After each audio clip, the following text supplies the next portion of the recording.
हम जहाँ पे खड़े हैं, हम जहाँ से देश की हालत देख रहे हैं, हम समझते हैं कि सारे ऑपोजिशन को एक साथ आना चाहिए, उसमें कोई दो राय नहीं है।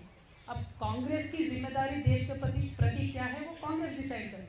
कांग्रेस को अगर आज भी लगता है कि उनके बगैर कुछ नहीं हो सकता है तो वो एक बार फैक्ट चेक कर ले, क्योंकि 4000 एमएलए में से आज कांग्रेस के पास सिर्फ 600 एमएलए हैं। What is that number? Where is that number? Today in Tamil Nadu they are in a गठबंधन सरकार, but they have only 17 MLAs.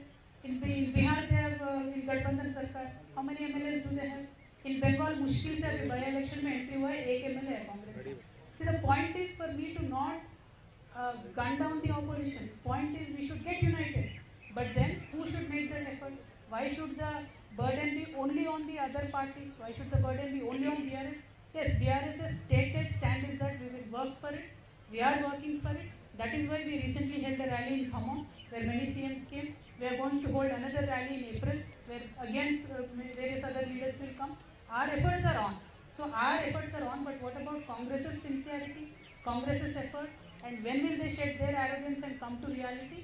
That will, they will have to decide. I can't come.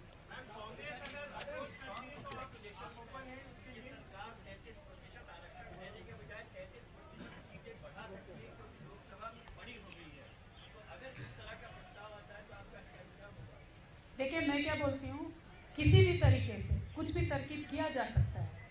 अगर महिला आरक्षण की बिल की बात हो, टेबल किया जाए, तो रातों रात हमारे यहाँ इतने सारे साइंटिस्ट हैं, इतने सारे सोशल साइंटिस्ट हैं, who can give us multiple solutions. लेकिन उस बहाने बिल को ना रोके, बस हमारा वही बात है। हमारे लीडर बीआरएस के लीडर केसीआर साहब ने भी ये ऑल्टरनेटिव दिया है कि अगर आपको लगता है महिला आरक्षण 33% देने से किसी का नुकसान हो रहा है तो सीटें बढ़ा दिए जा सकते हैं, बाद में भी 1/3 रिजर्व कर सकते हैं सीट्स, उसमें कोई दो राय नहीं है। There are multiple issues like quota within quota. Some parties have that objection.